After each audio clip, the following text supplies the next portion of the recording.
Hi everyone, it's Michelle here. Welcome back to Grounded Haven Homestead.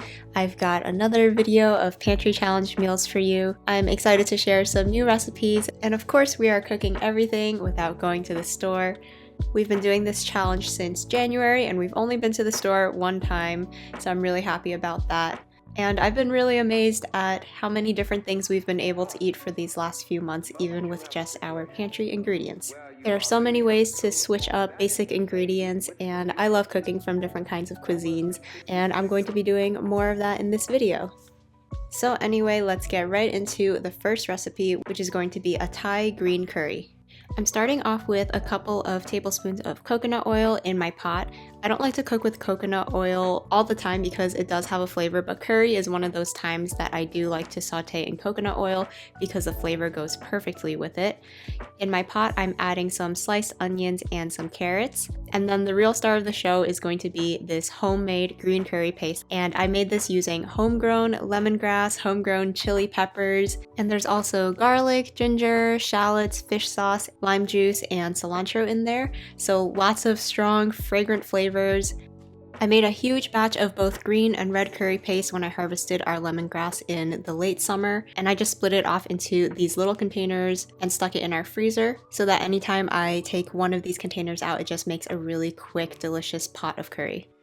And I'm going to be sauteing this with my onions and carrots in that oil. This is a step that you never want to skip whenever you make curry. Sauteing your curry paste really brings out those flavors a lot more than if you were just to add it in some liquid. So never skip this step and let it fry off for a good 5 minutes to really release all of those aromatics and get as much out of that paste as possible, even if you're just using store-bought curry paste.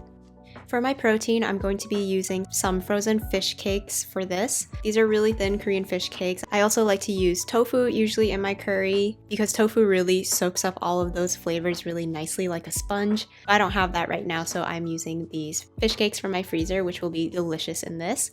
I also have some frozen vegetables from the garden. I have some of our yard-long beans as well as some silk squash, also known as Chinese okra, and I'm going to be throwing a bunch of that in there so that this is filled with good garden vegetables. Curry is just one of those dishes that's great to throw in whatever vegetables you have. Bell peppers would be great in this. Also zucchini, cauliflower, frozen peas. It's a great way to clean out your fridge or use any vegetables that you have hanging around in your freezer. And I'm throwing in my fish cakes as well, and I'm just gonna let everything cook down in there for a few minutes.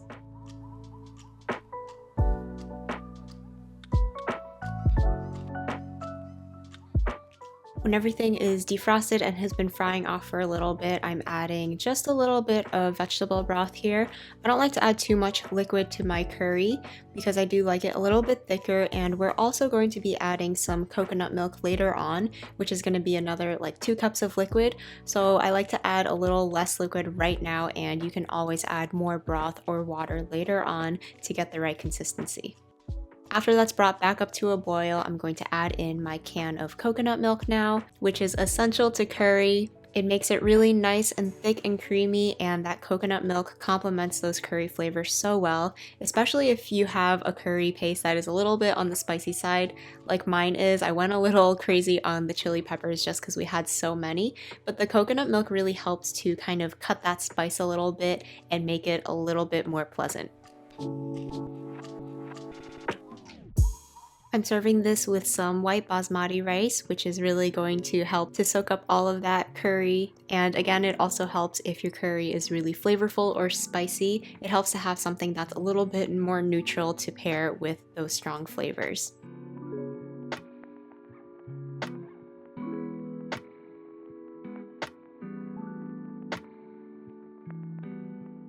I also topped these bowls off with some pea microgreens that I had grown indoors, which brings a really nice fresh flavor to this, and that is the finished green curry meal. Really nice and flavorful, but also creamy, and a great way to warm you up during the winter.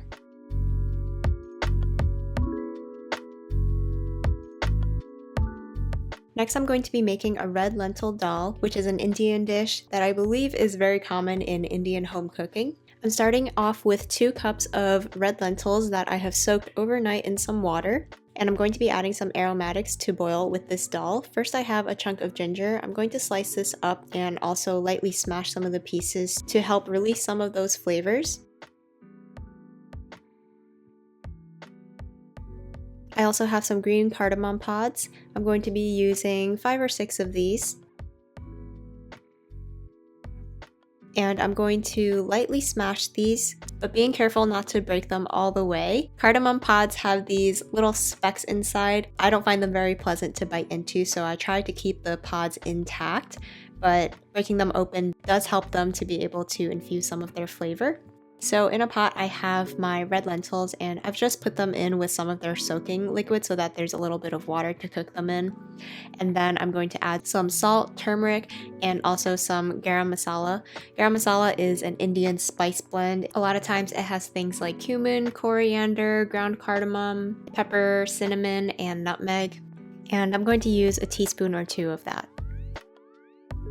I'm also going to add the ginger and the cardamom pods in here. And I'm going to let this boil until the red lentils are very, very soft, which is going to take 20 to 30 minutes. This is a really nice weeknight meal because red lentils are a pretty quick cooking protein. When they're cooked, they're going to turn from that reddish-orange color to a yellow. And now that they're really soft, I'm going to start kind of trying to mash all of those lentils up with my wooden spoon by aggressively stirring.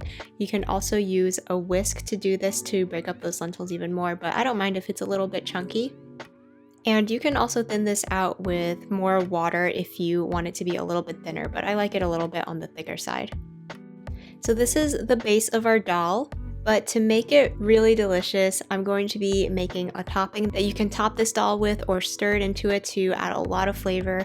In a pan, I have a mixture of butter and olive oil. If you had ghee, this would be a great place to use it, but since I don't, butter and olive oil does the trick as well.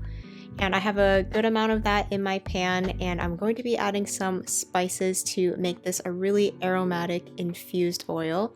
I have mustard seeds here and also some whole cumin, but you can use whatever herbs or spices you feel like using. I also have a dried chili pepper that I'm going to break into a few pieces and toss into this oil. The hot oil is going to help release a lot of those flavors of the spices and the chili peppers, and it just makes an incredible, delicious topping to go on top of our dal. I've heard this called either a tarka or a chonk, and I'm not really sure which one of these terms is correct, but either way, it is delicious and a must-have for me when I'm making dal. It can be as simple as your butter or oil and these spices and chili peppers, but I also like to add onions and garlic to mine. So I'm adding some thinly sliced onions here and some black pepper as well, and I'm going to let this cook down in that oil until the onions are really nice and soft.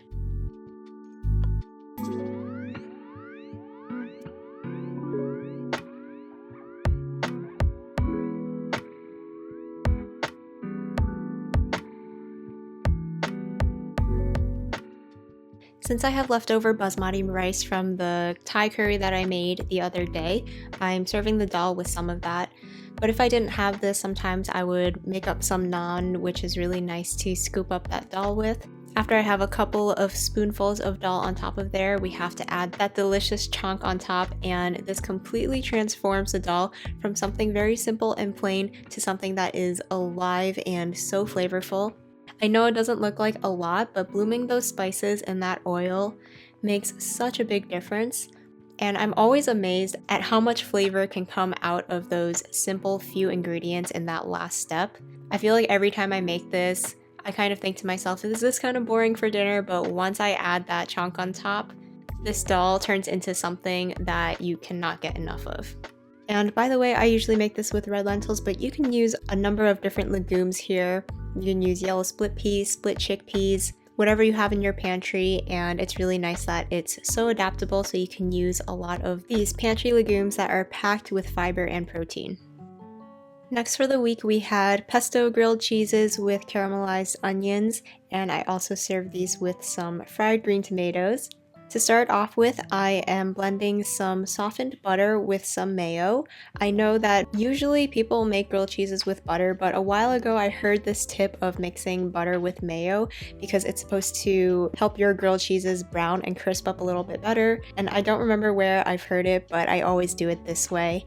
And it always works out really well for me. So I'm just gonna mush these together into a nice paste, and then I am going to slather it on one side of my white sandwich bread. This is a sandwich bread that I made last week in my last pantry challenge video. And when I showed you that, I did mention that it was good for grilled cheeses, so I decided that I would just make it for the next week since I had this bread already made.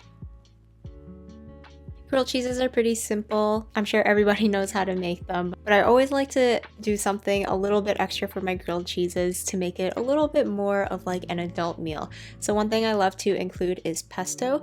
I have some basil pesto here, and I like to freeze this in little ice cube portions because that way I can just defrost a small amount if I want to include it in something like this where I don't need a whole container.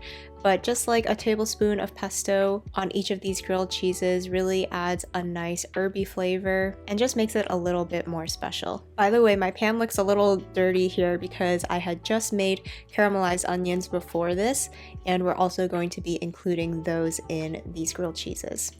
I like to mix a couple of different cheeses in my grilled cheeses when possible. First, I have pepper jack cheese as the first layer.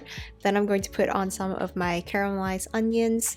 And then my second cheese is going to be a sharp cheddar. I like to combine something that has a little bit more of a mild flavor that's a melting cheese, like the pepper jack, and then having a sharp cheddar or something else with a more distinct flavor just helps to amp up the flavor a little bit.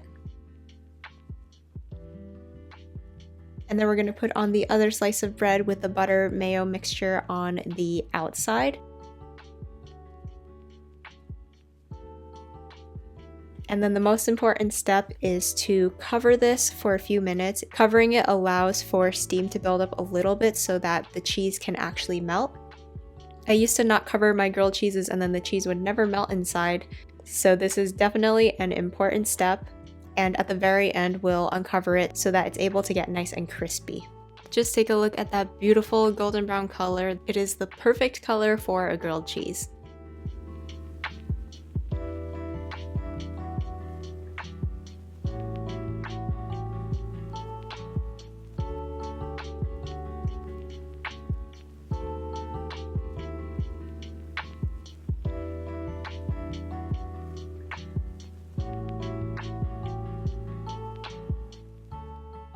When the grilled cheese sandwiches are done and I removed them from my cast iron pan, I'm going to be using this same pan to fry up some fried green tomatoes.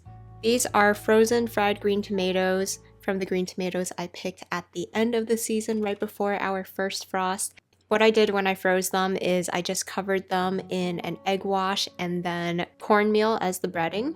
And then I just flash froze them on a baking sheet just like that. I didn't fry them first, so these are uncooked, and I'm frying them from frozen right now.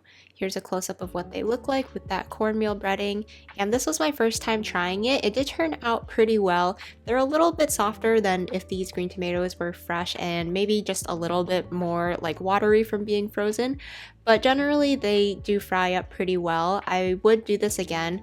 I wouldn't do it with like all of my green tomatoes, but like a bag or two of these is really nice to be able to have one way to use them up.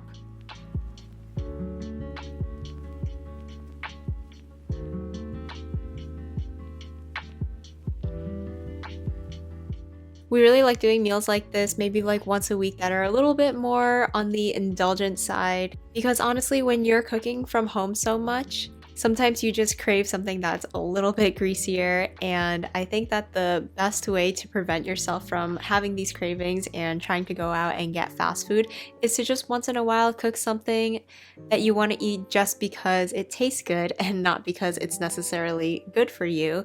I mean, I love vegetables so much, but sometimes you just need a good grilled cheese sandwich to hit the spot.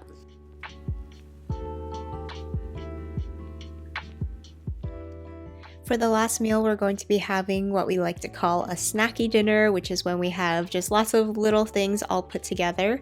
First, I am going to be making some homemade crackers, And this is going to be my first time trying to make crackers like this. I usually will just serve whatever bread I have, like sourdough, but I thought crackers would be fun to try making. So I have 2 cups of all-purpose flour here and 1 cup of whole wheat flour. I also have 2 teaspoons of sugar and 2 teaspoons of salt.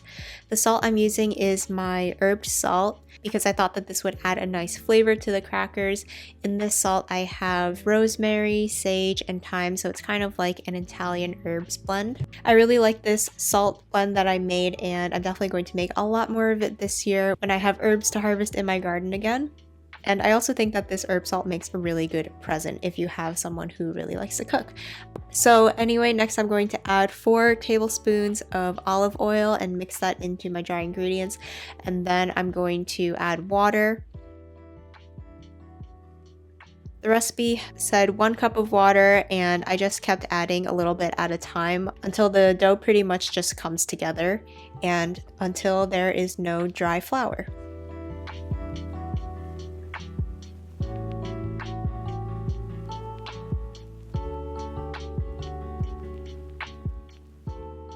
Then I turned it out onto my working surface, and I'm gonna try and just form this into one nice piece and get some of those loose clumps to stick together into this ball.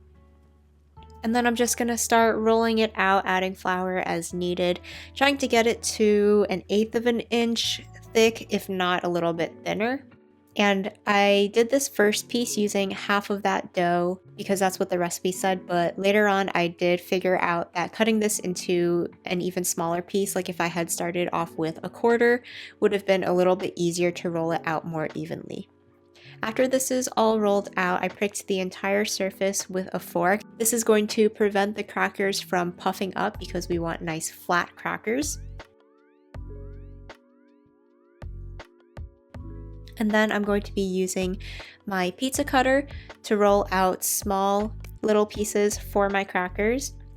The nice thing about these is that the ragged edges are totally okay and they don't have to be a specific shape or size. It helps for them to generally be the same size so that everything bakes at the same time. But it's really not a huge deal if there's a little bit of variation. And then I'm going to put my pieces onto my baking sheet. And these are going to go into a 450-degree oven and bake for 15 to 18 minutes until the edges are starting to brown.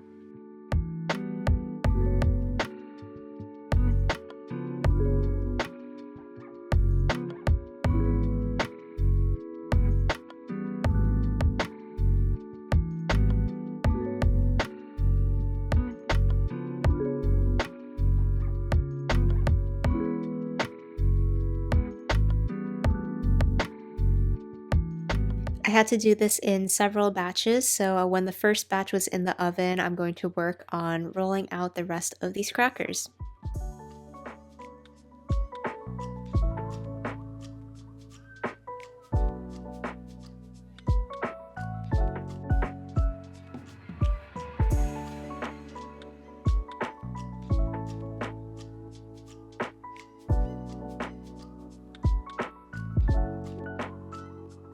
I also remembered that I wanted to put sesame seeds on these crackers, so I sprinkled them on top, and then I used my rolling pin to lightly press them into the dough so that they would stick into the crackers.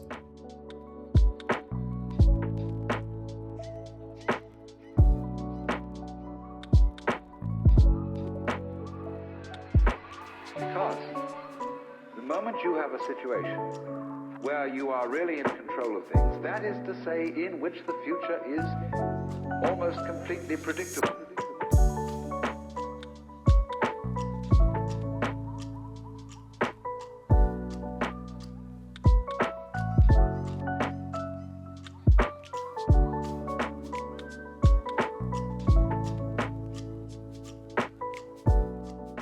While those last couple of batches are baking, I can also start preparing some of the other things that I'm going to have in my snacky dinner selection. First, I have a couple of oranges. I have one blood orange and one regular orange. The color of these blood oranges is just so beautiful. I love buying different kinds of citrus in the winter. There are just so many wonderful options, and we go through lots and lots of oranges throughout the winter, and I really like them because they store very well in our fridge. We bought a couple of crates back when we went to the grocery store in the beginning of February, and that can last us about a month. But throughout different seasons, I will usually switch this up. Instead of oranges, we'll have apples in the fall when we've just gone apple picking. And grapes are also really nice. They go with a lot of the other flavors that we tend to have. For our vegetables, I have some carrots that I'm going to peel and cut up because carrots are actually the only fresh vegetable we have in our fridge right now. And I always save my carrot peels and the ends. I stick them in a freezer bag, and I save those for when I make a batch of vegetable broth.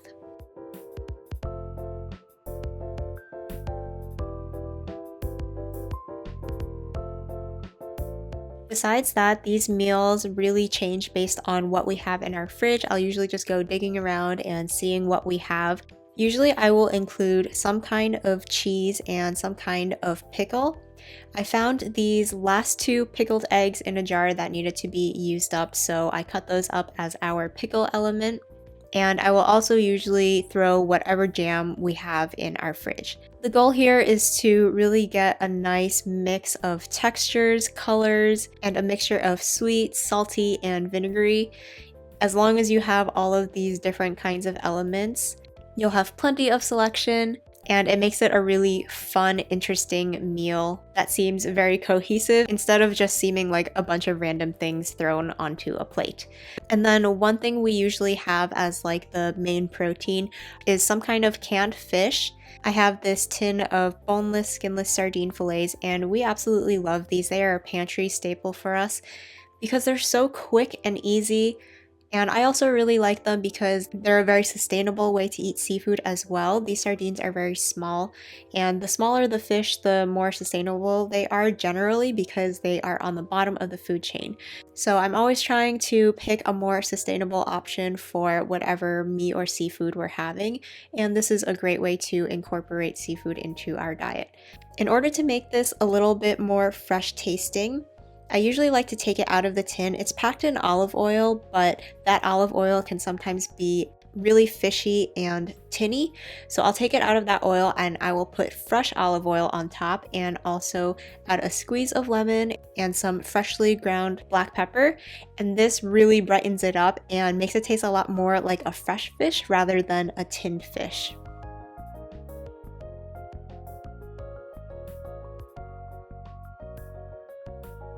Here is the final selection of all of these different snacky things that I've put together. We have our tinned sardines, some strawberry jam, homemade crackers, a couple of different kinds of cheeses, and then we have carrot sticks, pickled eggs, and some oranges. So lots of different colors and textures. And also there are just so many different ways you can have all of these ingredients together, which makes it really fun to eat. 2 other things that I kind of forgot until later on are I pulled out those caramelized onions that I had in the fridge, and I also pulled out some cowboy candy. And I love doing meals like this. They're especially nice if you're kind of like sick of cooking and you just want something that's quick and doesn't take a lot of actual cooking. It's mostly just prep work and like finding things to cut up. And some of my favorite combinations are doing a cracker with sardines and caramelized onion with those pickled jalapenos on top. And another one is combining sweet and salty by doing some strawberry jam and a sharp cheddar. But this kind of meal always changes based on what we have, so it's just a really great way to use some of the things that are floating around in our fridge or pantry.